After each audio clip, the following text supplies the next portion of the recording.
High, তুমি mobile দিয়ে DSLR কোয়ালিটির ফটো ক্লিক করতে চাইছো।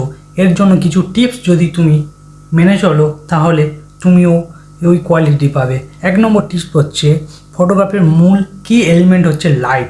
তুমি যদি লাইটকে বুঝিয়ে যাও তাহলে ওখানে 99% তুমি ফটোগ্রাফি শিখেই গেছো। তো মোবাইল ফটোগ্রাফি করার জন্য 1 নম্বর মূল মন্ত্র হচ্ছে মোবাইলের সেন্সর খুব ছোট্ট আকারের হয়, আর কিন্তু ডিএসএলআরের, মিররলেসের, সিনে ক্যামেরার, যে কোনো বড় বড় ক্যামেরার কিন্তু সেন্সর খুব বড় সাইজের হয়। তো তোমার লিমিট সম্পর্কে তোমাকে আগে জানতে হবে। তোমার লিমিট হচ্ছে তোমার ছোট সেন্সর। তাই তোমার মোবাইল ফটোগ্রাফির বেশিরভাগ ফটো কিন্তু তুমি যদি দিনের আলোতে তোলো তাহলে তুমি যে আউটপুটটা পাবে সেটা ডিএসএলআর কোয়ালিটির আউটপুটের সমান হবে। 2 নম্বর হচ্ছে ফটোটা দিনের আলোতে তুলবো, কিন্তু দিনের কোন সময় তুলবো সেটা হচ্ছে মোস্ট ইম্পর্টেন্ট।